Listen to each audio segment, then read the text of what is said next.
Então,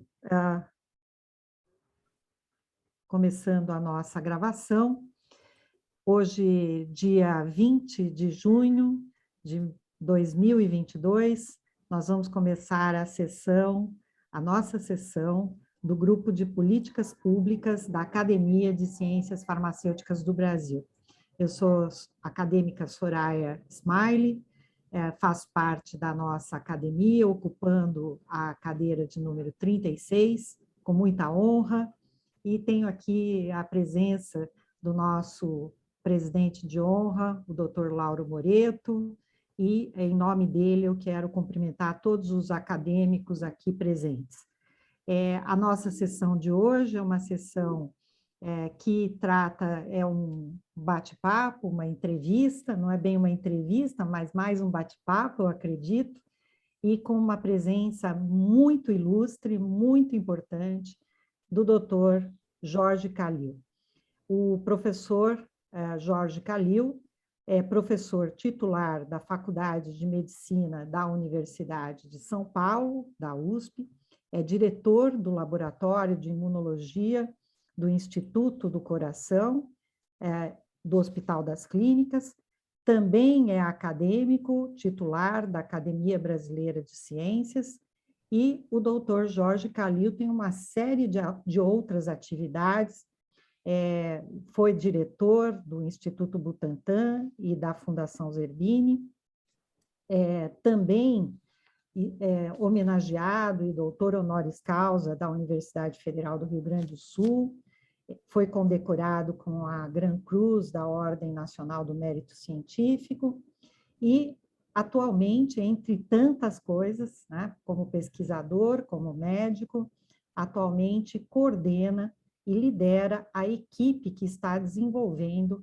a vacina no formato de spray nasal, a vacina contra a Covid-19 no formato de spray nasal. E é exatamente sobre isso que nós vamos conversar hoje, e tenho a grata satisfação nós vamos fazer algumas perguntas, colher algumas perguntas também aqui dos presentes, e vamos ouvir do Dr. Jorge Calil o que nós temos hoje. Acho que tem muitos pedidos de informação, eu já recebi previamente, inclusive, e gostaria de, nesse primeiro momento, abrir a palavra para o Dr. Jorge Calil, para ele fazer uma fala mais geral sobre as vacinas, mas, obviamente, depois nós vamos querer saber sobre qual é o status das vacinas atuais que nós temos aprovadas no nosso país, que são 4 vacinas contra a Covid-19, qual é a situação da Covid hoje no país e no mundo, e também do desenvolvimento de novas estratégias, novas vacinas e até de terapias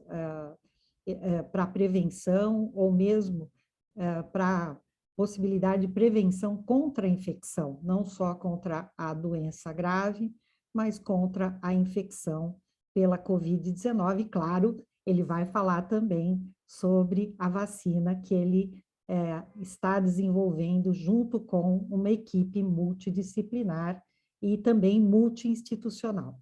Então, professor Jorge Calil, uma grande honra, a palavra é sua para essas considerações iniciais. Muito obrigada por ter aceito o nosso convite. Muito obrigado, Soraya, professora Soraya Smiley. Admiro muito pelas suas atividades científicas, administrativas na reitoria da Unifesp, incrível, e a sua luta também para a ciência brasileira, a colocação da ciência brasileira e a valorização da mulher na ciência brasileira, que é crescente, nós todos sabemos. Muito obrigado pelo convite, Soraya. Muito obrigado também, Dr. Lauro Moreto, que conheço há tantos anos, e que, pelo convite, e que estava há pouco dizendo aí que se eu continuava com as ideias malucas em termos de ciência, continuo sim, persevero. Eu queria também dar uma boa noite muito especial a muitos amigos que eu vejo aí os nomes, às vezes eu vejo a fisionomia, outros não, e que estão aqui presentes, acadêmicos, e também a todos os acadêmicos, aos que eu não conheço, uma oportunidade muito grande para eu conhecer esse pessoal da Academia Nacional de Farmácia. Bom, eu resolvi não trazer slides, porque eu gostaria de prender atenção e conversar com vocês, porque a apresentação com slides já está todo mundo um pouco cansado também. Então, o que nós temos hoje, né? Foi incrível como a ciência conseguiu se desenvolver tão rapidamente para fazer essas vacinas que nós temos. Mas eu quero chamar a atenção para vocês todos que essas vacinas não surgiram do nada, né? As vacinas surgiram porque existiam plataformas tecnológicas que estavam sendo desenvolvidas há algum tempo que simplesmente foram aplicadas para essa vacina. Muitas dessas plataformas são novas, como nós vamos conversar, mas que haviam já um certo recuo de estudos. E também o antígeno que foi selecionado também não saiu do nada, né? Saiu da experiência que nós tínhamos com o SARS-CoV-2 aí do começo do século XX, quando nós tivemos o surgimento daquela a epidemia de SARS-CoV na China e que foi controlado, mas nós sempre ficamos com ameaça e depois tivemos o MERS no Oriente Médio, também com o coronavírus, e os grupos, né, mais organizados estavam trabalhando já com esses vírus, seja nos Estados Unidos, seja na Inglaterra, né? Tanto é que existiam já tratativas para trabalhar com SARS e com MERS já na Universidade de Oxford, em que eles usavam plataformas que foram... E o que era importante saber disso? Bom, o que era importante e que foi utilizado foi que se sabia que os anticorpos neutralizantes eram dirigidos contra a proteína da spike nos 2 casos que se tinha de coronavírus.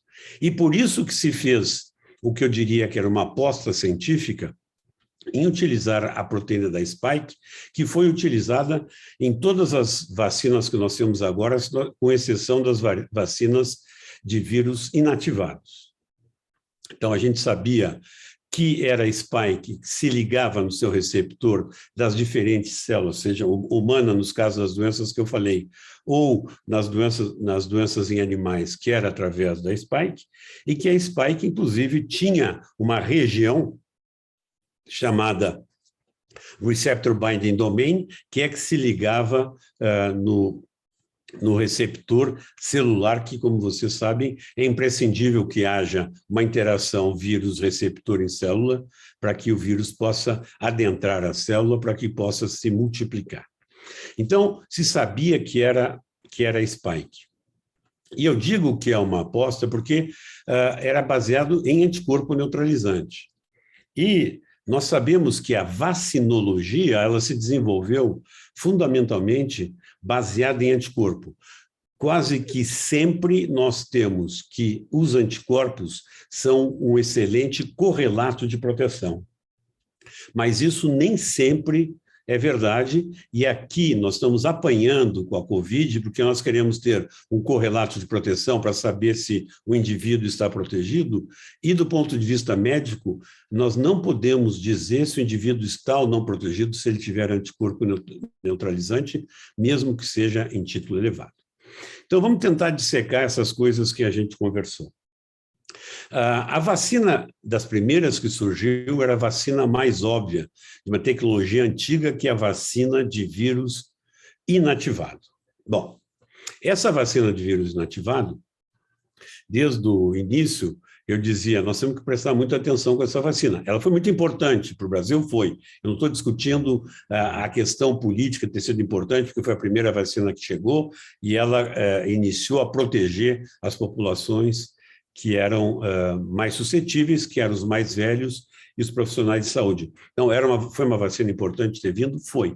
Agora, essa vacina, nós sabemos, por experiências prévias, que essa vacina não induz uma resposta muito forte e que o tempo de duração da resposta é relativamente pequeno. Mas foi uma vacina importante? Foi. E se nós formos ver, a vacina Coronavac, que foi utilizada no início do Brasil, ela é a vacina que mais foi utilizada no mundo, né? Porque a Sinovac, que era uma empresa já estabelecida, que conhecia a tecnologia de fazer vacina inativada, através da cultura celular e a purificação e inativação do vírus, ela rapidamente chegou a uma proposta vacinal, ela rapidamente testou e ela espalhou essa vacina para todo mundo. E grandes populações mundiais na Ásia utilizaram essa vacina. Essa vacina, então, é ruim? Não, não é ruim. Mas é uma vacina que a gente sabe, de novo, que ela induz uma resposta que é efêmera. E no nosso laboratório, nós estudamos bastante as pessoas que haviam sido vacinadas com essa vacina.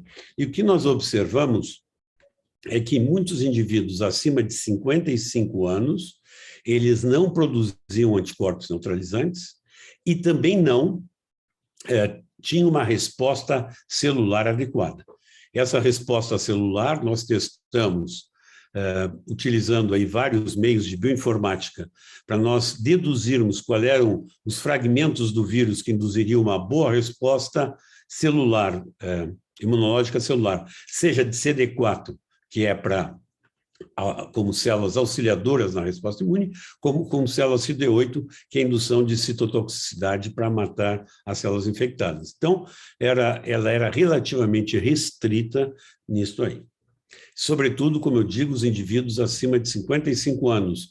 E nós encontramos que, pelo menos aí 1/3 das pessoas, a gente não detectava nem anticorpo neutralizante, nem resposta celular, isso já está publicado. Nós fizemos já a publicação. Então, era importante, porque nós não tínhamos escolha naquele momento, nós tínhamos que usar as vacinas que fossem disponíveis.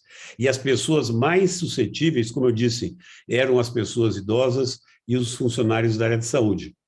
Agora, se nós formos olhar friamente hoje, eu diria que esta vacina é, sim, provavelmente excelente se nós utilizarmos em crianças e adolescentes.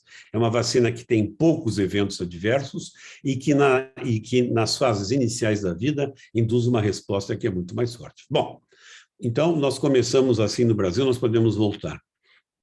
Aí nós tivemos... e essa vacina, inclusive, foi testada em boa parte a fase 3 aqui no Brasil, embora que até hoje nós não temos a publicação oficial. Mas vocês lembram que a proteção contra a doença era por volta de 50%.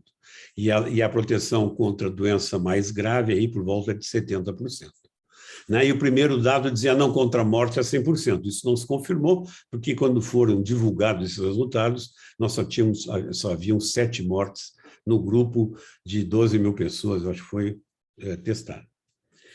Concomitante a esse desenvolvimento, o Brasil se movimentou, né? E graças aí a fundação e o trabalho do Jorge Paulo Lemann, através da Ambev e também da Redditor, fizeram um acordo com a Universidade de Oxford e trouxeram a vacina para, em parte, ser testada aqui no Brasil, o que nos deu uma certa prioridade depois no acesso à vacina, e a Lili Vex fez um trabalho absolutamente fantástico.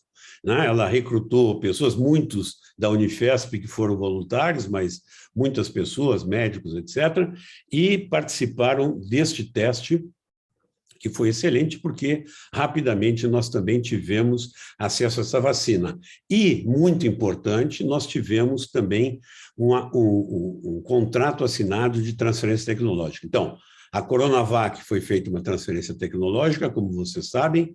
Eu, sinceramente, acredito que essa vacina não será produzida aqui no Brasil na quantidade que estava sendo prevista. Inclusive, ela foi...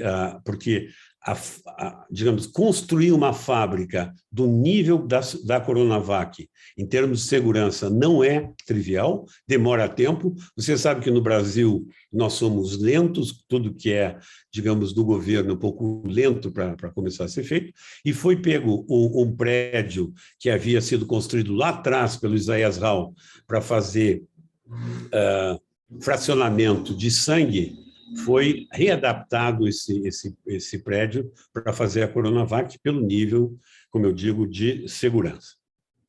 Por outro lado, muito provavelmente com a ação dos benfeitores que trouxeram a vacina e nos deram a possibilidade de testar em fase 3 aqui, né? Essa vacina foi assinado um contrato de transferência tecnológica para a Fiocruz.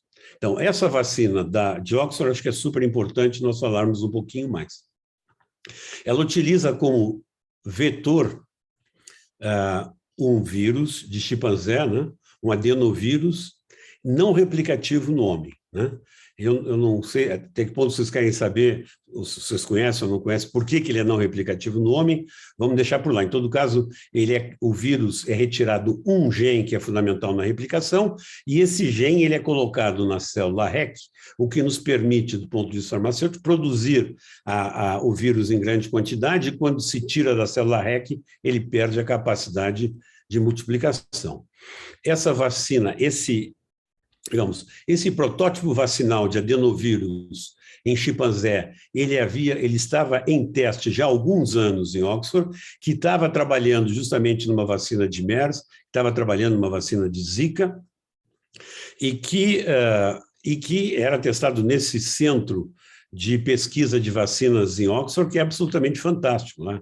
Tem 7 andares, todo mundo dedicado a isso. Eles contrataram pessoas de altíssimo nível, inclusive dos Estados Unidos, mudaram-se para Oxford para fazer esse trabalho, e tem uma equipe que vai desde o descobrimento da vacina até o desenvolvimento científico final. Então, eles têm esse modelo que é baseado, então, como eu digo, é um vírus. Esse vírus, quando ele é injetado, ele se liga à célula, injeta seu conteúdo genético, e o que ele é baseado, a vacina é baseada no antígeno principal. Você pode colocar mais de um antígeno, mas todas as vacinas, a partir de agora, são baseadas simplesmente na spike. Então, o gene que é expresso quando existe a transformação da célula por esse vírus não replicativo de Oxford é a proteína da spike. Então, a proteína da spike, ela é importante, se viu que realmente os anticorpos neutralizantes são contra ela. Ela induz uma forte resposta celular? Não, ela induz uma resposta relativa. Se nós olharmos os peptídeos que induzem uma resposta celular no vírus, no coronavírus, tem alguma coisa na spike, mas a spike não cobre os diferentes HLA de classe 1 e classe 2. Então, lembrando para vocês, para nós termos uma resposta celular, é fundamental que exista o reconhecimento pelo receptor da célula T ao antígeno apresentado pela molécula do MHC, do HLA.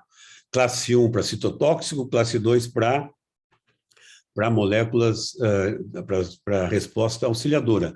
E esta variação também varia, né, de peptídeo para peptídeo. Então, ela induz uma resposta assim, uma resposta não é tão forte como deveria. Mas foram as vacinas que apareceram, baseadas na spike, que tem a função que tem. Eu quero chegar, se eu não lembrar, Soraya, no fim, me lembra de falar sobre a Ômicron. Por que nós estamos tendo problema com a Ômicron agora? Mas essa vacina, então, de vírus não replicativo, adenovírus, ela foi, de certa forma, copiada, não é copiada, que existiam outros grupos que usavam o mesmo tipo de plataforma vacinal, né? E um deles, né, nós já tínhamos feito ensaios clínicos com um adenovírus tipo 5 em HIV, e que foi muito ruim, porque ele, nas pessoas vacinadas, aumentou a suscetibilidade ao vírus HIV, por razões que a gente pode discutir outra hora. Eu não quero sair muito do nosso centro aqui. Mas existiam, então, outras pessoas. Um que usava muito adenovírus para fazer vacina é um pesquisador, um amigo de Harvard, chamado Baruch. Um pouquinho, agora esqueci o nome dele. Eu ia falar Baruch Ben Asseraf, não é. Daqui a pouco veio o nome dele. Ele usava, eu tive agora bastante contato com ele em 2019, quando eu estava por lá. Ele usava esse tipo de vetor, trabalhando muito muito junto com a Janssen e a Johnson & Johnson. Ele já estava desenvolvendo várias vacinas, e por isso mesmo que ele rapidamente produziu essa vacina. Concomitantemente disso, o pessoal da Rússia também estava desenvolvendo esse mesmo tipo de vacina, e eles usam também o adenovírus 26, que é o mesmo vírus da Janssen, e que tem lá alguns problemas que é comum a esses vetores virais que são ligados à coagulação. Então, os russos usavam também o adenovírus 26, só que eles dão o boost não com o adenovírus 26, e sim com o adenovírus 5. O que, em princípio, é uma resposta muito boa. Vocês já ouviram falar várias vezes que é bom nós mudarmos o vetor da vacina. Isso é uma coisa que é conhecida há muito tempo, que quando a gente troca o vetor, a gente aumenta a resposta. E por que isso? Porque quando a gente usa o adenovírus de chimpanzé, o 26, a gente faz uma resposta imune não apenas contra o vírus, que é não apenas contra a proteína da spike, mas também contra todas as proteínas do vírus. Quando a gente dá um reforço, a resposta imune pode destruir o vírus, o vetor viral, antes de ele induzir a resposta que nós gostaríamos. E por isso que trocando adenovírus 26 para adenovírus 5, a resposta imune é diferente e o efeito mudança de vetor, do ponto de vista teórico, já foi mostrado muitas vezes em experimentos em camundongos, é melhor. E em humanos também se viu agora que é melhor. Qual foi o problema desta vacina com adenovírus 25, com adenovírus 5, desculpe, da Rússia? O problema deles, eles não conseguiram passar pelas grandes agências regulatórias, porque o adenovírus 5, ele pode fazer a reversão, ou durante a produção industrial, ele pode fazer uma reversão e adquirir de volta o gene para multiplicação, que ele perdeu, né, por biologia molecular, e que estava na célula REC. Ao adquirir isso, ele passa a ter uma capacidade replicativa. E isto faz com que o vírus possa ser perigoso, porque o adenovírus 5 é mais perigoso que o adenovírus 26 e mais perigoso que o do chimpanzé. Então, qual foi a luta que houve aqui no Brasil e nas outras agências regulatórias? Era como provar que a preparação vacinal, então, do ponto de vista de controle de produção farmacêutica, não tinha vírus replicativo acima de um determinado valor. Como o teste do vírus replicativo é feito biologicamente, a gente pega a vacina e põe, vê se ela se multiplica em células, ele tem um limite mínimo de detecção. Não é um teste que a gente possa fazer por biologia molecular. Tem um teste mínimo de detecção. E os russos não conseguiram chegar nesse teste mínimo de detecção, e a Anvisa parou. Mas era não que o vírus, não que essa vacina fosse necessariamente tóxica, é que, digamos, os testes que nós precisávamos em termos de garantia de qualidade não são suficientemente robustos para provar isso aí. Eu até comentei isso, não sei se vocês viram, na época, na revista Science, porque existia muita contaminação, né, para dizer, esse troço é político contra a Rússia, esse negócio... Não tinha nada político, era uma questão simplesmente técnica. Os russos não conseguiram mostrar depois, eu sei que eles trabalharam para outros, mas eles talvez tenham achado mais fácil vender para outros países que utilizaram essa vacina, e foram vários países que utilizaram essa vacina. Então, esse é o capítulo, digamos, de vacinas de vírus não replicativo. O terceiro conjunto de vacinas que foi muito importante e que tiveram um destaque muito grande são as vacinas de RNA mensageiro. Então, o que é uma vacina de RNA mensageiro? Bom, ela tem informação em termos de ácido nucleico da produção da proteína da spike. Então, você coloca o RNA mensageiro, ele entra na célula e ele começa a produzir a proteína da spike, que é secretada, e você monta uma resposta imune também contra a spike. Então, eu divido as vacinas, voltando a isso, em dois tipos, as vacinas de vírus inativadas e as de proteína spike. Nós vamos ver que as outras todas ainda estão em desenvolvimento.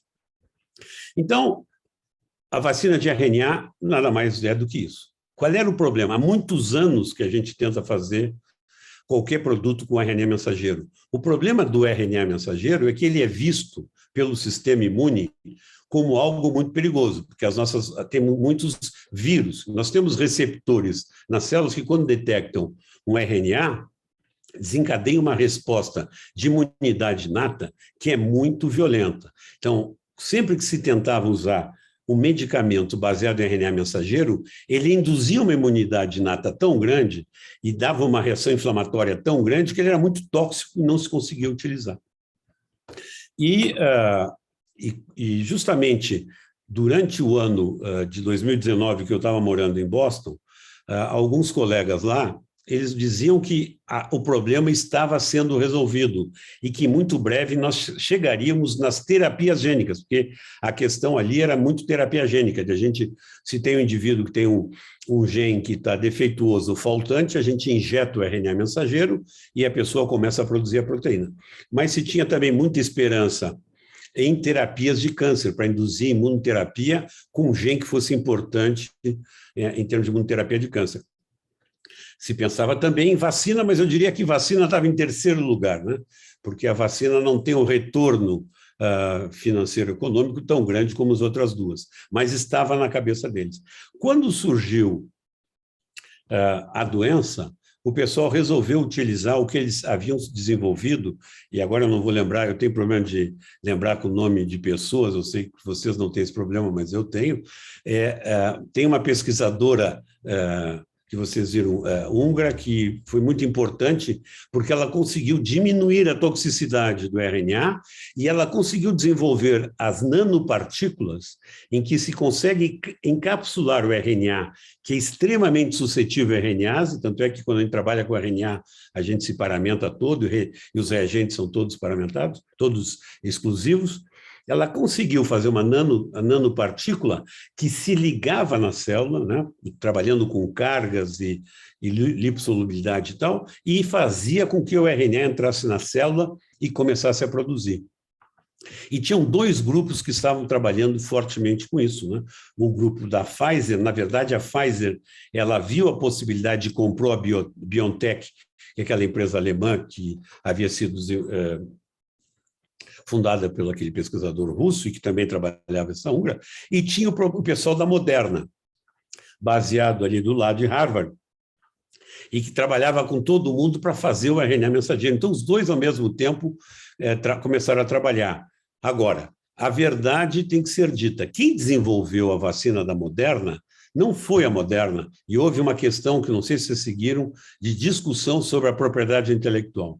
Quem desenvolveu é um indivíduo chamado Barney Graham, que é um pesquisador, ele é aqueles pessoas do sul dos Estados Unidos que parece um cowboy, quando ele fala para você, você pensa que ele é tudo menos um cientista, mas Barney Graham, que era o vice-diretor do Vaccine Research Center, ele estava desenvolvendo vacinas de RNA e estava trabalhando muito numa vacina de RNA contra vírus sincicial respiratório, que eu não preciso dizer para vocês da importância que é. Tanto é que nós tivemos aí, agora, aí, há uns 2 ou 3 meses, uma quantidade enorme de crianças infectadas. Minhas 2 netas foram internadas no hospital por causa do vírus sincicial respiratório, e nós não temos uma vacina efetiva até agora, por várias questões que são de fundo imunológico. Ele estava trabalhando nisso quando saiu o sequenciamento da vacina, da proteína da Spike que os chineses colocaram. Em pouquíssimos dias ele estava com a vacina pronta. É impressionante a rapidez. Eu sei porque ele é muito amigo ele é muito amigo do Brasil, já veio várias vezes aqui ao Brasil. E ele me colocava, inclusive, a par dessa situação. Ele rapidamente conseguiu produzir, e vocês vejam que em menos de 2 meses a vacina estava em ensaio clínico. Assim, absolutamente impressionante a rapidez com que ele conseguiu fazer. E, paralelamente, a Pfizer com a BioNTech, né, com os bilhões de dólares que eles tinham, estavam fazendo essa competição para ver quem é que chegava primeiro. E chegaram quase que ao mesmo tempo, né? Quase que ao mesmo tempo, só que a capacidade de produção da Pfizer era infinitamente maior do que da Moderna, né? Eu lembro que a Moderna, quando colocou digamos, os seus resultados para serem avaliados, né, eles são avaliados primeiro pelo DSMB, né, Data and Safety Monitoring Board, que vocês sabem, é um conjunto de pessoas que avalia a segurança e efetividade da vacina, ou seja, que tem acesso a esse teste clínico aberto. Então, a gente viu os resultados. E isso foi num domingo de manhã. Até hoje eu me emociono. Eu lembro que eu saí da sala, eu faço parte do DSMB americano, do NIH, e eu saí da sala emocionado para dizer para minha mulher que nós tínhamos uma vacina. Até hoje eu digo para vocês que eu me emociono, porque eu acho incrível isso. Quer dizer, em pouquíssimo tempo nós temos uma vacina. Eu sabia que era o Barney, eu tive que esperar algumas horas para poder ligar para ele, porque eu não podia, digamos, abrir que eu tinha acesso aos resultados, mas nós tínhamos uma vacina e a Pfizer também. E o que a gente mostrou? A gente mostrou, eles conseguiram mostrar que a vacina induzia anticorpos em altíssimos níveis. Altíssimos níveis. E agora, a persistência dos anticorpos em todas essas vacinas não é muito grande. Então, por que a Pfizer induz quantidades de anticorpos neutralizantes muito elevados? A gente não sabe bem. Eu posso dizer o que eu acho. Então, existe a produção por RNA, que é persistente, que fica bastante tempo produzindo e produz bastante antígeno. Então, a quantidade de antígeno é importante. Segundo, o RNA, como eu disse para vocês, ele tem um papel de indução de resposta inata. Isso, a indução de resposta inata, nada mais é do que o efeito adjuvante das vacinas, né? O efeito adjuvante, Dante, que vocês estão trabalhando lá, é muito de indução de resposta inata. E talvez seja por isso que elas sejam tão boas. Mas elas também elas são efêmeras na sua produção. Então, da produção de anticorpos. Então, os anticorpos vão caindo. Bom, essas foram as vacinas que foram importantes, né? Tem uma vacina que se tinha muita esperança, mas até hoje não entrou no mercado americano e entrou em outros lugares, que é a vacina da Novavax. A Novavax, ela trabalha também com proteína recombinante, ela faz VLP, né, Virus Like Particles, e ela utiliza um adjuvante proprietário deles que é muito bom, ele induz muita resposta, ele é muito reatogênico, ou seja, as pessoas que tomam vacina com frequência ficam com febre, mal-estar, etc., etc., porque é muito reatogênico, mas induz uma boa resposta. Até agora, ela não está no mercado, ela tem existe muita expectativa. Eu não posso ir mais além de vocês, porque eu devo confessar para vocês aqui que eu sou, mas na verdade eles sabem disso, eu sou o relator dos testes dessa vacina no DSMB do NIH.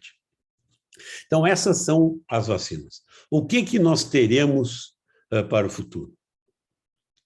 Bom, essas vacinas todas são feitas com Wuhan, que é a cepa original. Quando surgiu o primeiro variante, né, alfa, depois beta, depois gama, depois delta, o que a gente viu? A gente viu que todos esses variantes de preocupação diminuía muito o título de anticorpo neutralizante. Todas as empresas fizeram press release dizendo que a minha vacina, quando imunizada, também mata o vírus. Só que caía muito o anticorpo neutralizante. A gente não sabe dizer qual é o nível necessário de anticorpo neutralizante. O que a gente pode afirmar dos estudos de fase 3 é que quanto mais anticorpo neutralizante, mais protege a vacina. Mas um indivíduo, em particular, a quantidade de anticorpo neutralizante, a gente não sabe se ele está protegido ou não está protegido. Então, estas variantes todas diminuem o anticorpo neutralizante. E por quê? Porque existem as variantes de preocupação, o vírus RNA tem um monte de mutação, mas a variante de preocupação ele é de preocupação porque ocorrem mutações no RBD, Receptor Binding Domain, domínio de ligação ao receptor. Então, normalmente, quando tem mutação no local, que é a RBD que se liga na célula, o vírus não consegue se ligar, porque ele perde a capacidade de ligação. Mas com os bilhões de mutações que houve, algumas vingaram. E vingaram quase que simultaneamente na Inglaterra, na África do Sul e aqui no Brasil, fazendo alfa, beta e gama. E para vocês verem, a vacina da AstraZeneca, a vacina de Oxford, ela, na África do Sul, caiu tanto o título de anticorpo neutralizante que eles tiraram de imunização, né? Nós aqui tivemos uma proteção melhor com a gama, mas a alfa, beta e gama, elas tinham mutações em 3 aminoácidos conhecidos, o 501, o 457 e o 317, que são os que deram esse problema todo. Bom, quando a coisa estava mais ou menos se arrumando, chegou a delta, mutação no 452. Naquela época eu dizia, do ponto de vista biológico, eu não acredito que vá surgir muito mais vírus, porque eles estão mutando em diversos lugares do mundo no mesmo lugar. Então, chama mutação convergente em genética, isso aí mostra, isso é Darwin, deve ter dado pulos, porque é exatamente o que ele sempre mostrava, existia uma vantagem do ponto de vista competitivo para o vírus fazer aquelas mutações. Quando ele surgiu no Brasil, gama foi uma desgraça. Nós ainda não estávamos suficientemente vacinados e gama foge bastante dos anticorpos neutralizantes. Delta foi pior ainda, mas nós tivemos tanta gama que quando chegou o delta não foi importante no Brasil, foi muito importante nos Estados Unidos. E por que se tem os anticorpos neutralizantes caíram? Bom, nós podemos conversar entre infecção, doença e doença grave. E nós não conseguimos provar ainda, mas a minha percepção é que mesmo com a queda de anticorpo neutralizante, nós tínhamos uma resposta celular que evitava e evita doença grave. O indivíduo se infecta, o indivíduo fica doente, vocês viram que a quantidade de doença, quando nós tivemos a gama no Brasil, foi terrível, vocês viram a quantidade de gente hospitalizada, nós esgotamos a nossa capacidade de UTI. Mas começaram a morrer menos. E quando surgiu a Ômicron, parecia que ia ser uma desgraça, porque a Ômicron, ela tem 15 mutações na RBD. Como é que o vírus conseguiu 15 mutações na RBD e se ligar no mesmo receptor? Isso aí tem que ser estudado por cristalografia e será estudado muito provavelmente por cristalografia. Nós não sabemos dizer, mas eu jamais esperaria que com tantas mutações o vírus mantivesse a sua capacidade de ligação. Em todo caso, eu digo para vocês que os indivíduos vacinados, quando chega a Ômicron, os anticorpos neutralizantes dele vai perto do zero, vai muito baixo. Muito baixo. Então, por isso que a Ômicron foge dos indivíduos que já tiveram infectados e dos indivíduos que tiveram imunizados. Tanto um como o outro ficam doentes de novo como a Ômicron. Eu não sei como é que vocês estão percebendo, porque nós não temos dados oficiais que as pessoas estão fazendo teste em casa. Mas, atualmente, eu diria, está todo mundo doente. Quer dizer, a quantidade é enorme. No meu laboratório de pesquisa tem 15 pessoas que ficaram doentes nas últimas semanas. A quantidade é grande, nós sabemos alguns dados disso, porque o Wander está acompanhando de perto Brasília e ele tem nos informado, mas é enorme, porque as pessoas não têm anticorpo neutralizante. Agora, mas morre menos, morre menos. Morre menos. E por que morre menos? Bom, tem um pouquinho de anticorpo neutralizante, mas tem a resposta celular. E a resposta celular, ela não evita a infecção, mesmo a doença mais leve, mas essas células proliferam e seguram o vírus. Isso não é só com a Covid, mas com outras doenças também. Mas nós precisamos de ter anticorpo neutralizante contra a Ômicron, né? Agora, e daí? Como é que nós vamos ter anticorpo neutralizante contra a Ômicron ou outras? Bom, aí tem o seguinte, por que não as empresas não lançaram outras vacinas e saíram da Wuhan e foram para as spikes que estão correndo aí? Bom, isso tem tempo de desenvolvimento, tem que mudar a produção e veja, está dando, por enquanto o mercado está bom, estão se esgotando no mercado vendendo só a Wuhan, né? Vai mudar tudo, de repente, quando ainda está com o mercado tão forte. É uma decisão difícil do ponto de vista empresarial, não preciso dizer para vocês, melhor do que eu. Mas tem um outro problema que é complementar. Existe uma uma preocupação dos imunologistas, que é a assim chamada o pecado original antigênico. Então, o pecado original antigênico é o seguinte, vou explicar mais ou menos para você. Quando você vê o antígeno, Wuhan, você viu o Wuhan porque você ficou infectado ou porque fez ou teve doente, você faz um monte de anticorpo, inclusive contra a RBD. Mas é um monte.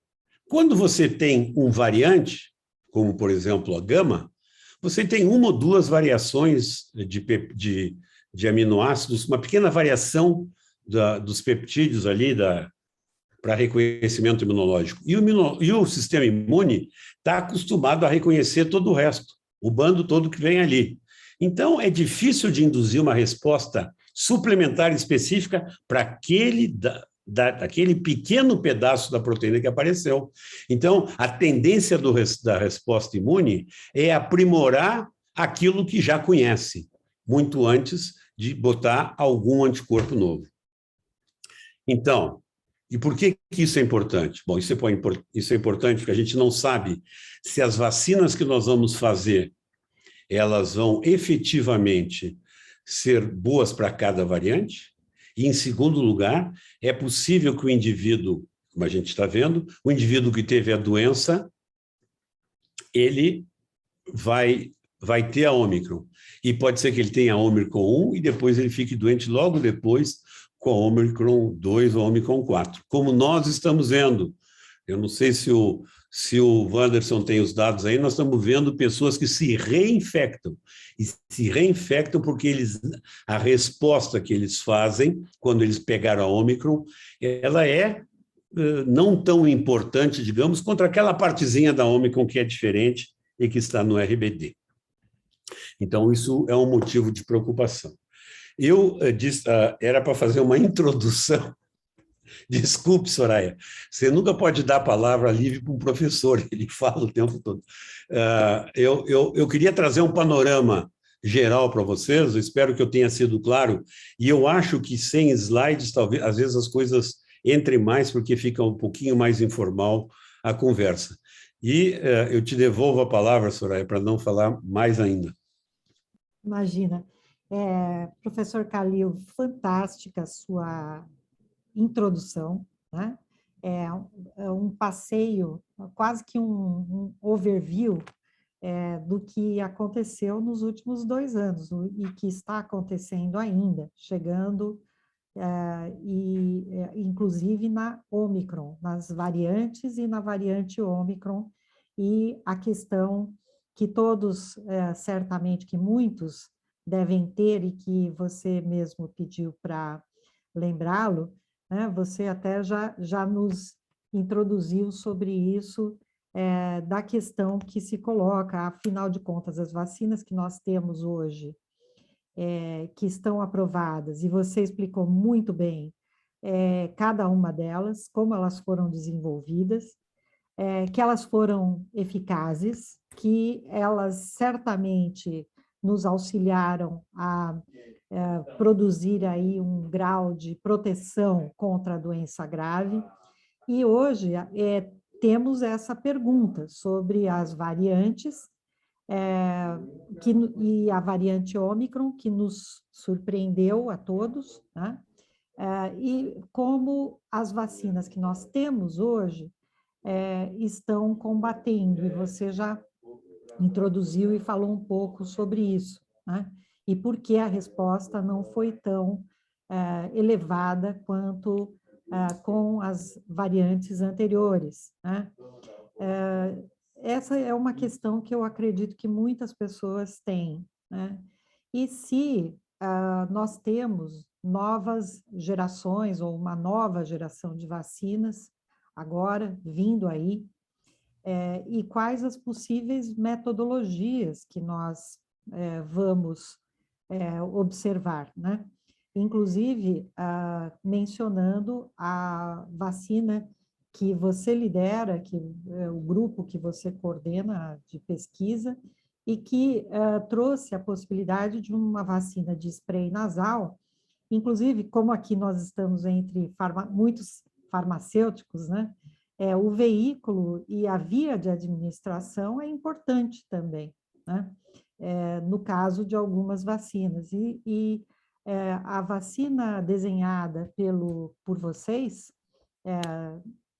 pela sua equipe, com a sua liderança, nós certamente temos um potencial grande exatamente por conta da via de administração e dos veículos utilizados, né, que podem trazer bons resultados, né?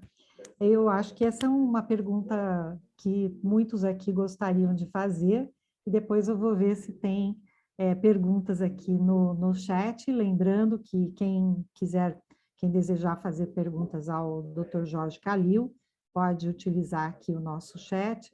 E eu também, no momento que te apresentei, Calil, não falei entre tantas coisas, né, que o Calil faz, ele também é atualmente presidente do Instituto Todos pela Saúde, que nós conhecemos e verificamos que teve um papel tão importante durante a pandemia, todo o percurso aí desde 2020, apoiando iniciativas, apoiando a ciência, trazendo também possibilidades para aquisição de máscaras, respiradores, naqueles momentos mais críticos, né, da pandemia.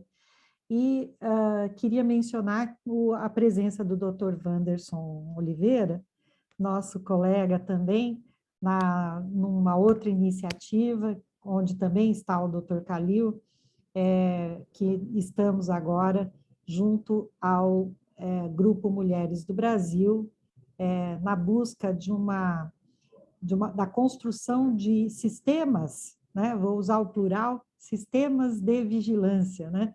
Porque nós estamos precisando não só de um sistema, mas de vários, né? Ambiental, epidemiológico, genômico. Então, nós temos aí um percurso juntos pela frente. E isso é muito bom, porque lideranças como vocês certamente trazem resultados muito importantes. Então, Calil, devolvendo para você, como que você vê essa questão da Ômicron e as novas tecnologias já entrando na nova vacina? E depois, obviamente, todos vão querer saber em que estágio está a vacina de spray nasal. Bom, muito obrigado. Então, a primeira questão é que tem gente que continua investindo, tem várias iniciativas ainda pelo mundo. Tem gente que continua investindo na Spike como toda, mudando o tipo de veículo. Mas eu acho que nós vamos ficar, quer dizer, com a Spike nós vamos ter essas dificuldades que eu expliquei no começo. Então, tem pessoas que estão trabalhando, como nós estamos trabalhando também, só, em vez de dar todo o antígeno da Spike, concentrar na Receptor Binding Domain, que é onde que nós precisamos ter anticorpo neutralizante. É o Receptor Binding Domain, né? E aí você diminui um pouquinho o negócio do pecado original, porque todos os anticorpos que são desenvolvidos contra a Spike não recebem mais um reforço. Nós vamos concentrar a atuação na RBD, que é importante pelas razões que eu falei. O problema é que se você coloca só RBD, aí a restrição a epitopos T, que são importantes em termos de memória, em termos de citotoxicidade, é ainda maior, porque a gente vai diminuir a proteína. Então, nós particularmente, o que nós fizemos no comecinho da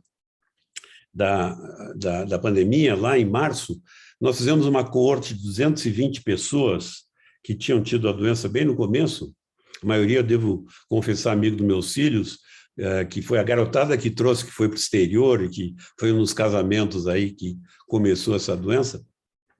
E nós estudamos a resposta tanto de anticorpo como a resposta celular. E nós sintetizamos aí, nós estudamos por bioinformática, depois a gente sintetizou 66 peptídeos, e a gente testou esses peptídeos todos e chegou com um pequeno número deles, que eles eram o que a gente chama de promíscuo, ou seja, interagem com diferentes moléculas HLA e que induzem uma resposta. Então, o que nós queremos fazer, nosso antígeno é a RBD, com esses peptídeos, e eu vou dizer para vocês quais são as dificuldades da utilização dos peptídeos, em que a gente acha que seria um antígeno mais rico, né? Apesar de ser menor. E tem gente que está trabalhando com alguma coisa desse tipo, né? E desde o início, nós achávamos que seria importante ter uma vacina nasal, né? Por quê? A gente sabe que quando a gente faz uma vacina intramuscular, ela desenvolve uma resposta sistêmica que é importante. Então, nós temos, sobretudo, imunoglobulina G que circula.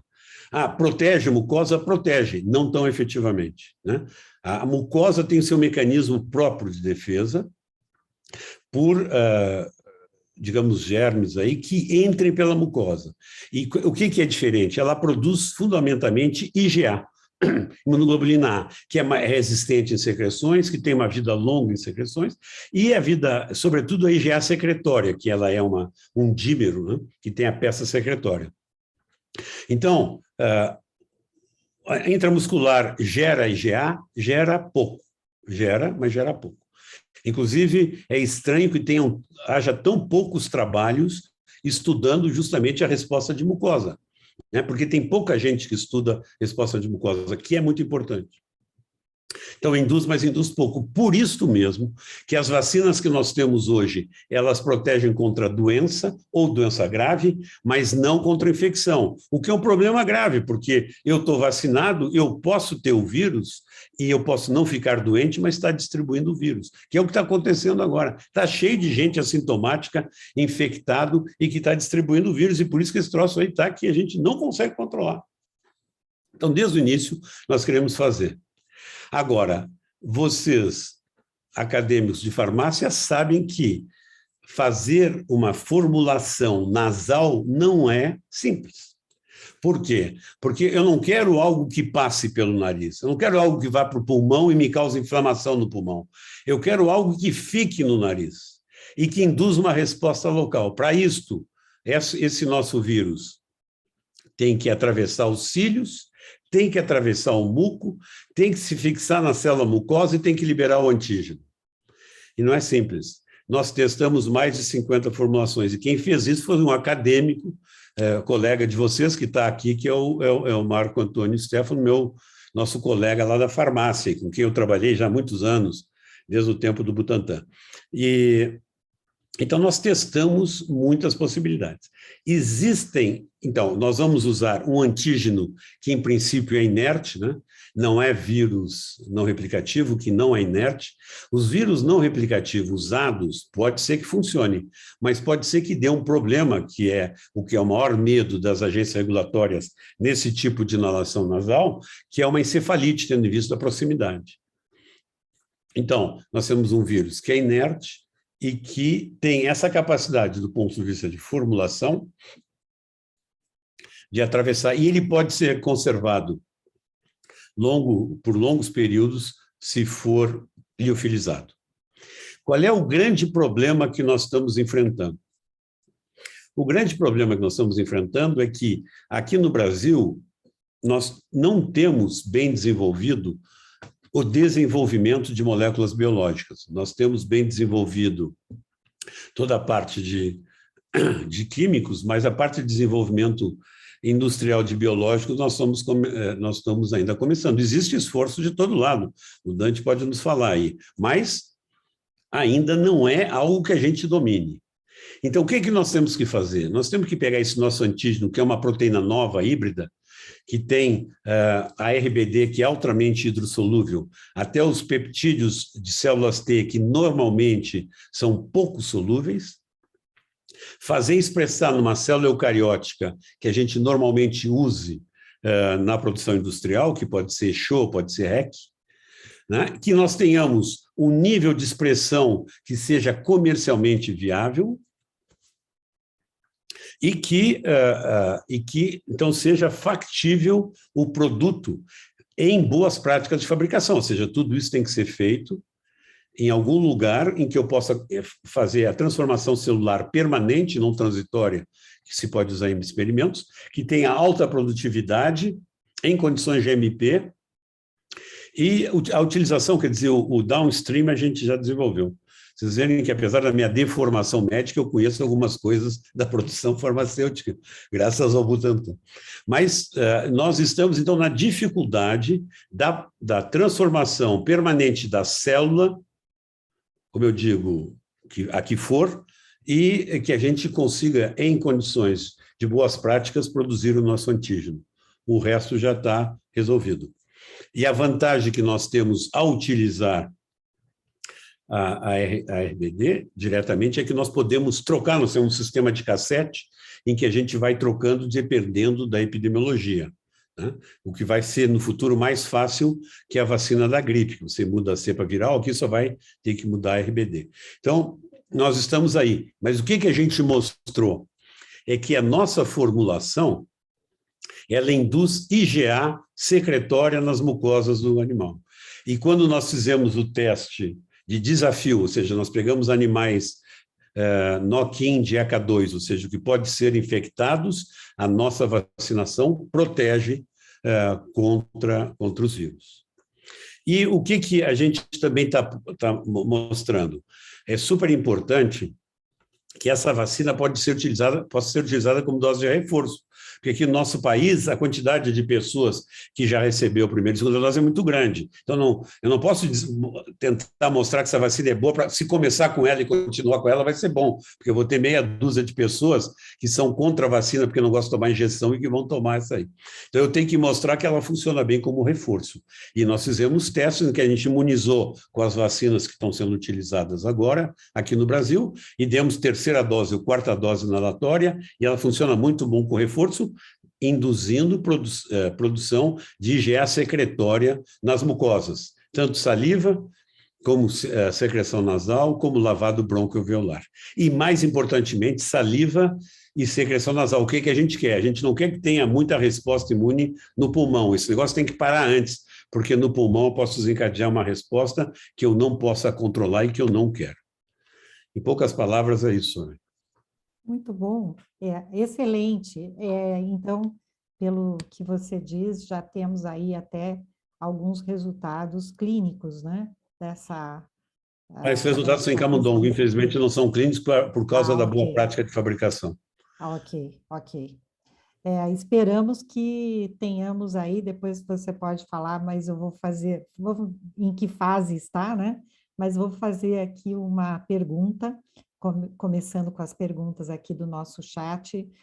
Várias pessoas aqui que cumprimentaram o Dr. Kalil pela excelente apresentação, muito elucidativa. A primeira pergunta que eu vejo aqui é da doutora Raquel Stuck, nossa colega lá da Unicamp. Ela pergunta, professor Jorge, doses repetidas das vacinas de Wuhan aumentam a proteção contra a Ômicron em qualquer faixa etária? Então, esta é uma pergunta. Vou fazer mais uma. Nós temos também o nosso colega diretamente da Espanha aqui, o acadêmico Agustín Garcia, que já tinha cumprimentado o Dr. Kalil antes de começarmos, né? O Dr. Garcia que cumprimenta pela intervenção, apesar do fuso horário, o Dr. Agustín Garcia está lá firme e forte, lá na Espanha, né, Dr. Agustín? Então, muito obrigada aqui pela sua presença e sempre participação junto conosco. E aí faço a segunda pergunta, que é do Dr. Wanderson, que eu já tinha mencionado, está aqui com a gente. O professor Kalil, muito obrigada por sua abordagem. Como o senhor avalia a vacinação em menores de 5 anos de idade? Se avalia necessária, como avalia a adoção da Pfizer e da Coronavac? Então, 2 por enquanto, depois eu faço um pouco mais. Perfeito. Bom, em primeiro lugar, a Raquel, aí, nós não nos conhecemos, acho, do dia a dia, mas nós estamos em vários grupos de WhatsApp juntos. É sempre um prazer. Veja, o que tem é o seguinte, quando a gente vai imunizando, continua imunizando, a gente vai aumentando tudo. Existem alguns anticorpos neutralizantes de reação cruzada, né? O que eu expliquei lá de anticorpo neutralizante, por que ele perde? Porque você faz aí uma centena de tipos de anticorpo neutralizante, com a variante gama você perde 40%. Com a Ômicron perde 80%, digamos. Mas alguma coisa fica e sempre vai ajudar. Mas, sobretudo, a gente reforça a resposta celular induzida pela vacina. Então, ela protege um pouco, tanto é que a gente está vendo um monte de gente doente, mas a gente está vendo doenças mais leves, né? Por sinal, que até queria fazer um comentário, aí as pessoas que eu encontro, digo, que eu estou usando, quando eu estou usando máscara, dizem, não, mas agora a doença é mais leve. Eu digo, percentualmente ela realmente está mais leve, mas se nós perguntarmos para o Wanderson, vai ter um percentual de gente que fica com a doença grave, e ninguém quer fazer roleta russa. Eu não quero fazer roleta russa nessas alturas da minha vida, né? Porque a gente sabe que mais velho vai ficando. Então, tem que cuidar. Então, ela protege parcialmente. O que existe uma discussão de fundo, que eu não sei nem se eu trago muito aqui, é que é o seguinte, quando você insiste com uma coisa só, você pode induzir célula regulatória. Isso ainda não apareceu de uma forma muito clara, mas eu estou louco para estudar isso, porque você faz 2, 3, 4, e sempre o antígeno é o mesmo, né? Que é spike. E a gente sabe que a intensidade e a preservação do mesmo antígeno pode induzir células regulatórias que deprimem a resposta imune.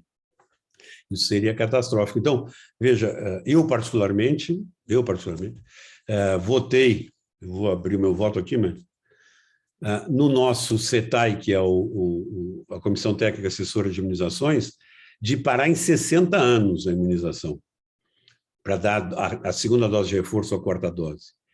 E deixar os mais jovens com o que já tem, pelo menos por enquanto, até que a coisa fique clara, porque os mais jovens já estão bastante protegidos. E a gente não sabe o que vai dar continuamente injetando com o mesmo antígeno.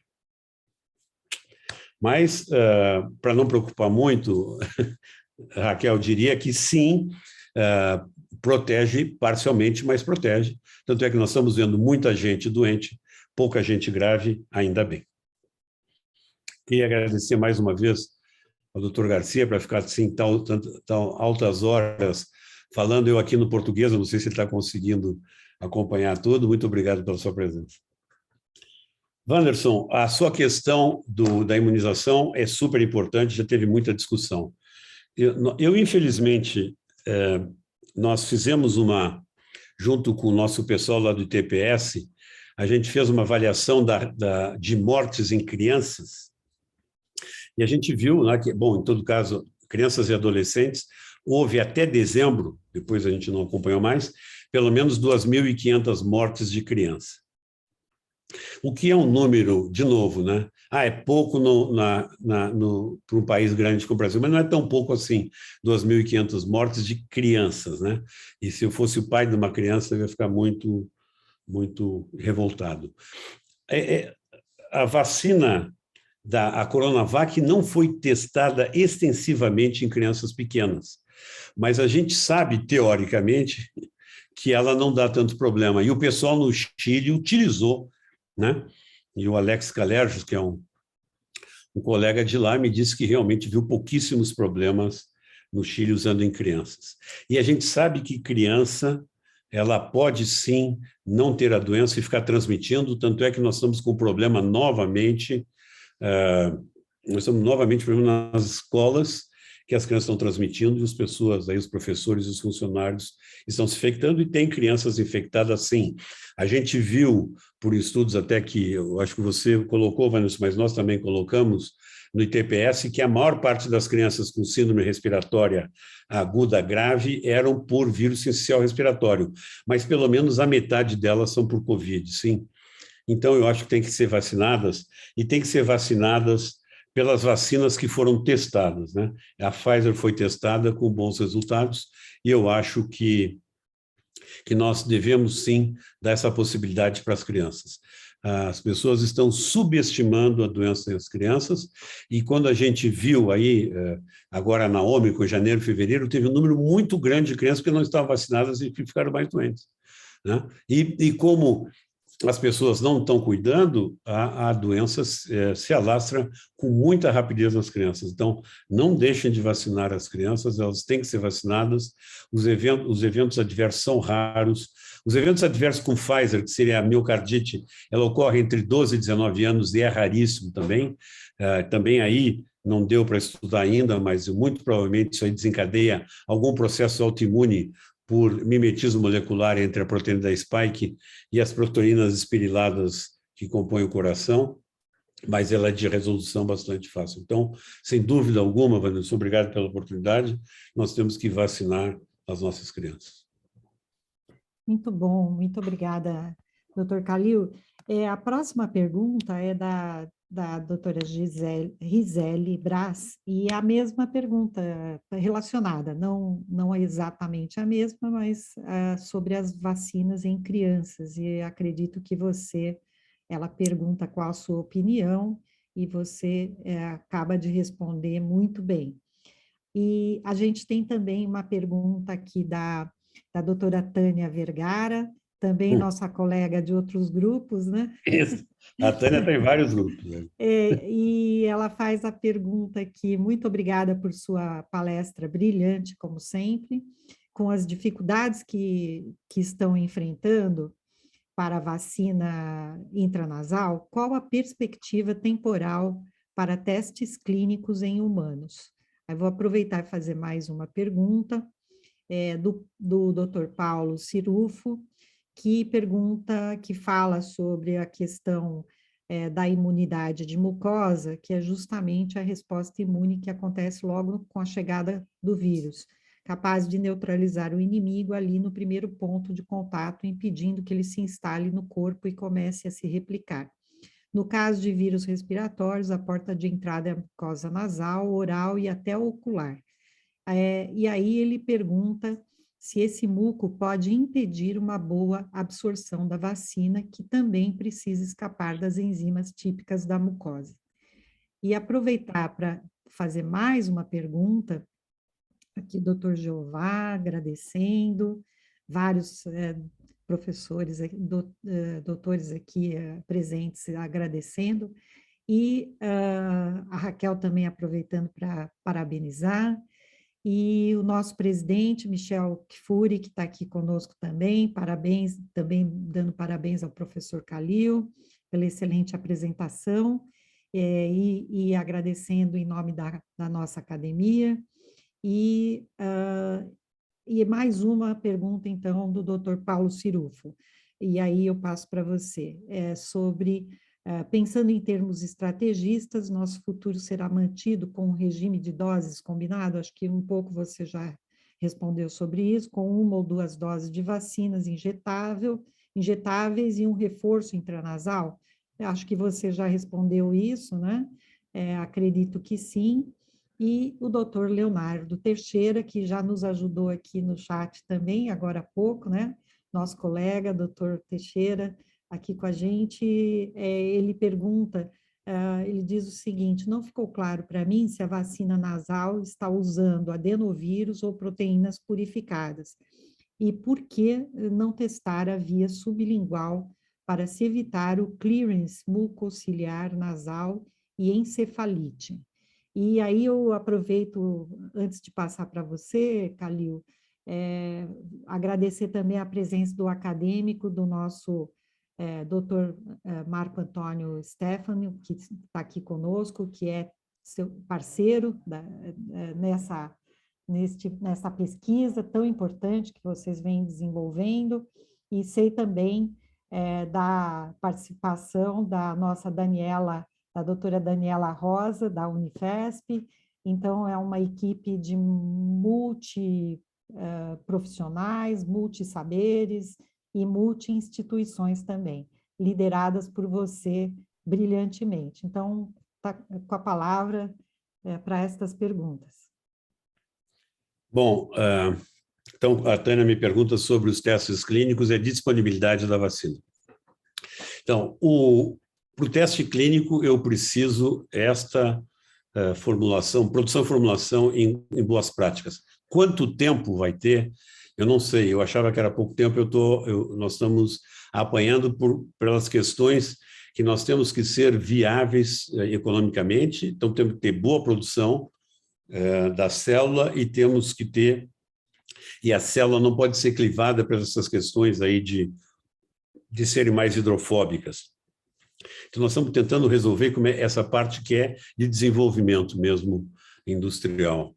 E eu não consigo prever, né? Eu diria que os testes clínicos, aí eu vou fazer uma inconfidência para vocês, e eu acho que vão ser mais rápidos, porque eu não vou... O meu objetivo primário não é evitar doença, e sim evitar infecção. E é mais fácil evitar infecção do que testar doença. Claro que doença também vai ser o objetivo secundário da pesquisa, mas o primário é evitar infecção. Se eu evito infecção, eu vou evitar doença. E isso é relativamente mais fácil, e tem muita gente que está se infectando no nariz. Se a gente fizer um estudo sistemático, vai ser rápido, eu acho que vai ser rápido. Eu sou um eterno otimista, só, eu devo te dizer. Tanto é que eu sou cientista no Brasil há 40 anos, se não for otimista, não tem jeito. Agora, então o teste clínico vai ser rápido, o problema é eu chegar. Nós já temos uma proposta enviada para a Anvisa, mas eu não detalhei o modo de preparação em GMP. Então, eu preciso disso para avançar. Queria agradecer ao doutor Michel Kfouri, também Paulo Cirufo. O que eu acho que vai acontecer? Acho que nós vamos ter que nos imunizar com frequência. Agora, nós vamos ter que olhar também se vamos usar sempre essa vacina. Eu acredito muito que nós vamos evoluir de vacina. Tem muita gente trabalhando. E eu espero... eu tenho essas preocupações que eu já expliquei, inclusive de indução de célula regulatória, mas eu acho que tudo isso vai ser resolvido, mas nós precisamos ir mais tempo. Tem muitas vacinas em teste clínico e vamos ver qual delas é que efetivamente vai funcionar e vai suplantar as outras, né? Porque vai ter que ter algum tipo de comparação com as outras também. Então, muito provavelmente, a gente vai se imunizar. Você vê que, por enquanto, a gente está indo para uma situação que a gente vai se imunizar a cada 4 meses ou a cada 6 meses, né? O que não é lá muito agradável, mas talvez a gente vai ter que viver isso até ter uma outra solução. Agora, eu acredito que nós não vamos continuar com a proteína da spike todo o tempo. Isso aí vai ter que virar, vai ter que mudar. Já estão sendo feitos testes para ver se existe realmente uma vantagem. Ao utilizar isso, não esqueçam do pecado original do antígeno, que pode ser uma dificuldade que a gente vai enfrentar. A nossa vacina é proteína purificada, sim, proteína expressa numa célula eucariótica. Então, eu pergunto, bom, teria sido mais fácil se eu fizesse isso em bactéria, mas o problema é que a RBD e a spike são altissimamente glicosiladas. Se a gente faz em bactéria, não tem a glicosilação, e tem gente que andou testando a proteína não glicosilada e teve baixa resposta de anticorpo. Tem questões conformacionais, uma série de questões aí que estão envolvidas. Respondi, Soraya? Faltou sim, acredito que sim. Muito bom, muito bem. Muito boas respostas. Mesmo que eu falte, está com a mão levantada ali. Ó. Isso, vou passar para o Dr. Falsi, e depois tem mais umas perguntas para o bloco final do nosso grupo aqui, do nosso bate-papo, né? Que hoje foi neste formato aqui, que foi muito bom. Por favor. Está me ouvindo? Sim. Calil, parabéns mais uma vez. Você sabe que eu sou fã seu, então fico suspeito. O que me preocupa no momento é a nova síndrome que está sendo e aparecendo, que é a Covid longa. Como isso pode interferir no estudo clínico das vacinas? E, se de fato algumas teorias dizem que isso ocorre porque significa que o vírus ainda está presente dentro daqueles diferentes órgãos, mas provavelmente não estaria circulando, como atingi-los? Gostaria de ter, se é que é possível, ter alguma sugestão a respeito. Não, essa pergunta é extremamente importante. A gente conhece ainda pouco o que vem a ser a Covid longa e como é que ela se mantém. Tem artigos que são bastante contraditórios, inclusive, hoje mesmo encaminharam um artigo da Nature em que eles estavam tentando discutir, né? Discutir as definições e o que acontece. Um colega meu da faculdade aqui, que trabalha com reprodução humana e situação do homem, etc., o Jorge Alac, ele disse que ele conseguiu material de necrópsia em indivíduos 6 meses depois de terem tido Covid e ainda estão com o vírus ainda nos órgãos sexuais, né? Então, você vê que é uma coisa, quer dizer, o testículo ainda está infectado com o vírus. Isso a gente viu bastante em Zika, também a persistência viral. O que está... E outra coisa que é preocupante é que a Covid longa ela se estabelece mesmo em indivíduos que estavam previamente vacinados, né? Quase com a mesma intensidade com os indivíduos não vacinados, o que é uma preocupação ainda maior. O que está aí, eu não sei. Mais uma vez, né? Tem um amigo meu que trabalha lá em San Diego, que de vez em quando me telefona. Esses caras não estão vindo, nós estamos induzindo célula regulatória, temos que provar isso, né? Mas eu ainda não tive uma boa ideia de como que a gente vai fazer isso para ver o que está acontecendo, mas é possível, sim, que a gente, de certa forma, aquilo que eu falei antes, induza uma certa tolerância ao vírus, com a doença, e o vírus consiga persistir por mais tempo. Isso aí nós temos que estudar mais, eu não sei ainda como que a gente vai atuar. E talvez o sistema imune não seja capaz de eliminar, e talvez a gente vai precisar de drogas, né? Drogas antivirais que possam nos ajudar. Assim como hepatite C e outras. Excelente pergunta, realmente, porque a Covid longa nós certamente precisamos estudar muito isso, tudo isso, porque tem muitas incógnitas sobre esse ponto, né? E ainda mais sobre qual é a proteção que as vacinas produzem e em quais aspectos da Covid longa, né? Porque a Covid longa é um rol grande de afecções que podem acontecer depois da Covid, né? E pela lista da OMS, é uma lista relativamente grande, e podemos ter aí muitas respostas, na verdade, né? Vamos continuar estudando. Então, eu vou passar aqui para as últimas perguntas, a pergunta para antes de encerrarmos, né? Pergunta do Roberto Nemer, do Dr. Nemer, que pergunta sobre se vamos ficar convivendo com o vírus ou se ele vai ficar menos ofensivo. Eu acredito que o Dr. Calil até já tocou um pouco nesse assunto. Depois, a Maria Santoro, que tem observado que os efeitos colaterais da vacina da Pfizer são fortes distúrbios do labirinto. Essa observação tem base científica? A professora Maria Inês Santoro, da Faculdade de Ciências Farmacêuticas, nossa colega da USP. Depois, ao final aqui, vários agradecimentos, e novamente o Wanderson perguntando se há alguma luz no fim do túnel sobre a questão da estratégias que permita à indústria se preparar para a demanda e, ao mesmo tempo, estabelecer prioridades na definição de população-alvo.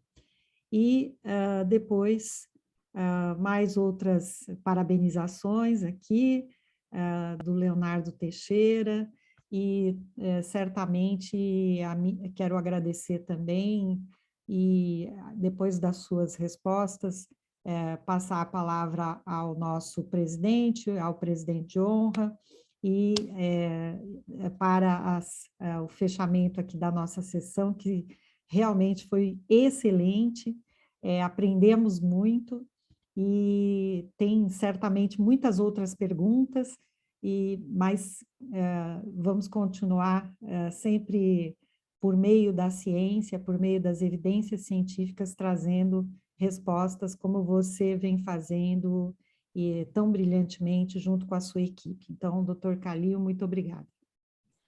Obrigado, Soraya. Me lembra de novo, nessa altura, eu acho que eu não copiei direitinho, a resposta do meu presidente, Roberto Nemer. Ok, já vou abrir de novo, vou abrir novamente aqui, só um minutinho.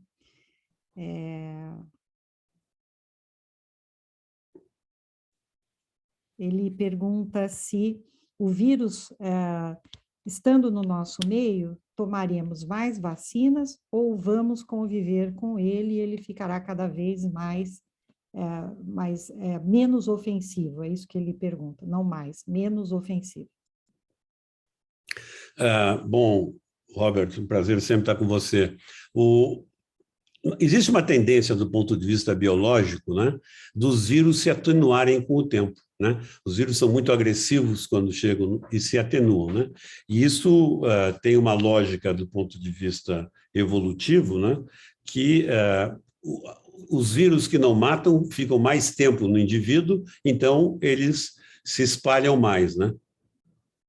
Ou seja, se ele mata muito rápido, né, como o ebola, você consegue parar porque ele mata tão rápido que ele não se dispersa tanto, ele não fica, digamos, disfarçado e sendo transmitido. Existe essa tendência, sim, mas até agora nós não vimos muito, porque o vírus, da mesma forma, esse vírus, ele logo é transmissível, quer dizer, 3 dias depois da infecção, você já está distribuindo o vírus. Então, nós ainda não tivemos tempo para fazer esse processo seletivo, né, que seria lógico.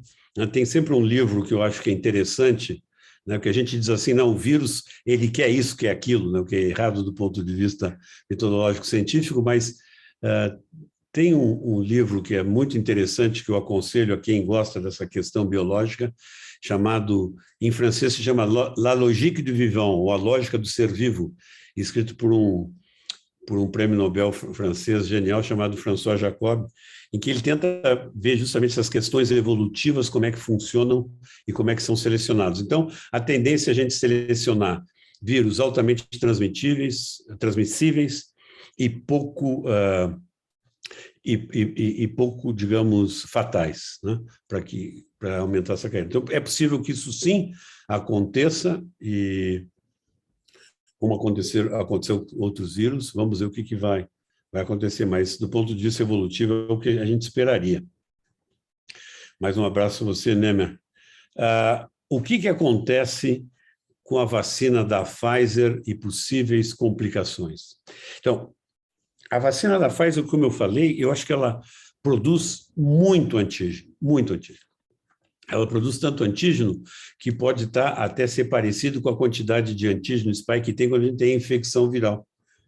E a infecção viral nos dá uma série de problemas neurológicos que a gente sabe, e que a gente não sabe ainda o que é por depósito da spike. A spike, aparentemente, ela pode se depositar e criar doenças. A gente sabe de várias doenças neurológicas por depósito, isso ainda falta, existem só ainda teorias que estão sendo avaliadas. Pode ser por depósito, pode ser por reação cruzada, porque a spike é uma proteína do ponto de vista estrutural coil, né? Quer dizer, uma proteína espirilada.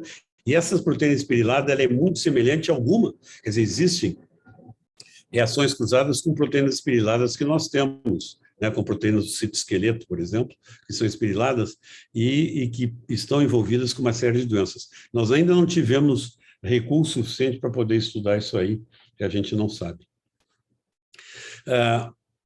Com relação à luz no fim do túnel, o que tem, existem outras empresas que estão fazendo vacinas. Então, eu acredito que a gente vai fazer uma evolução do ponto de vista industrial, que é, em vez do que o que eu produzo eu vendo, em todas as vacinas, nós vamos evoluir para venderão as vacinas melhores. E aí, Wanderson, espero que a gente tenha uma evolução que acompanhe a efetividade da vacina contra os diferentes, as diferentes variantes. Por enquanto, as vacinas, quem está produzindo está vendendo, né? Inclusive, como você sabe, existe um déficit de vacina para os países menos desenvolvidos, né? A COVAX ainda está lutando atrás para conseguir suprir as necessidades do mundo, né?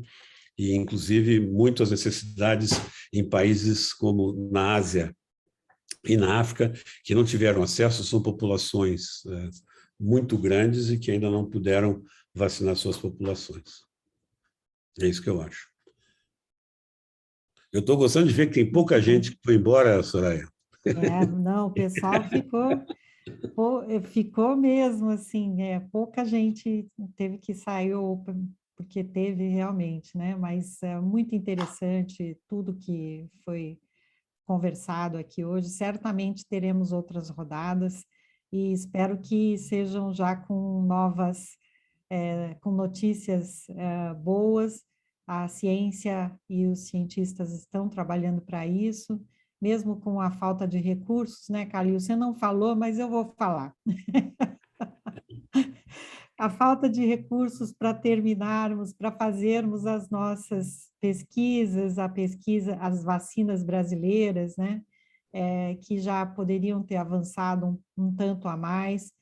Nós sabemos que são necessários recursos da ordem aí de pelo menos 400 milhões, isso eram dados do ano passado para fazer a fase 3 de cada vacina, né? E nós temos aí dificuldades enormes hoje exatamente nesse ponto, né? No ponto quando chegamos aí na fase clínica, principalmente quando se caminha aí para a fase 3. Então, que ainda não é o caso, mas que certamente quando vocês começarem tudo indica que vai passar pelas fases 1 e 2, pelos resultados que você falou hoje e tem apresentado, e nós certamente precisamos apoiar essa iniciativa, buscar recursos, fazer parcerias também, porque nós precisamos avançar.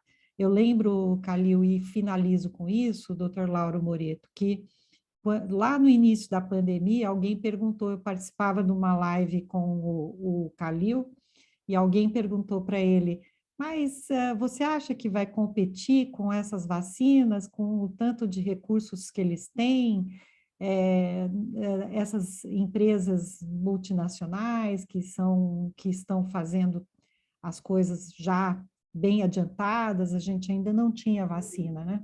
Estávamos começando os estudos, inclusive. E aí o Dr. Calil respondeu, mas a nossa preocupação não é em chegarmos primeiro, né?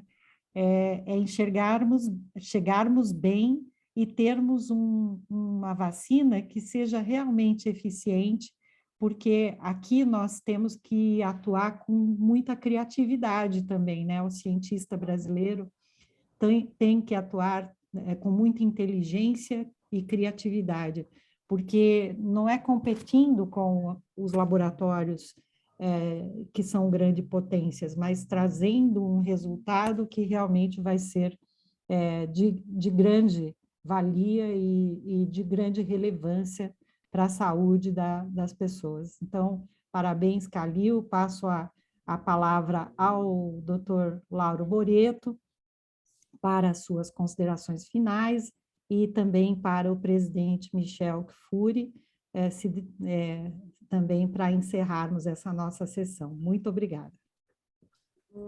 Eu queria agradecer ao nosso querido Jorge Calil pela brilhante palestra e inúmeras informações que estão por fora do noticiário comum. Então, foi enriquecedora a sua contribuição. Eu queria aproveitar agora para convidar os nossos palestrantes, nosso pessoal de hoje que nos assistem, para, na próxima segunda-feira, assistir a uma palestra histórica, né, que vai ser pronunciada pelo nosso querido Agostinho, que vai falar sobre a farmácia na sessão de Química da Academia Real de Ciências. É uma palestra extremamente importante, que engloba mais um dos eixos temáticos do nosso projeto aqui. Professor Calil, um grande abraço, parabéns, e até breve. Boa noite, em nome da academia, eu gostaria de agradecer a palestra do professor Calil, foi brilhante, a sua coordenação foi muito importante e maravilhosa, poderia dizer. Agradeço aí a... Vocês estão me escutando ou não? Sim, estamos escutando. Então, muito obrigado aí ao professor Calil pelo seu tempo, pelo seu conhecimento, e uma boa noite e obrigado para todos aqui presentes nessa audiência.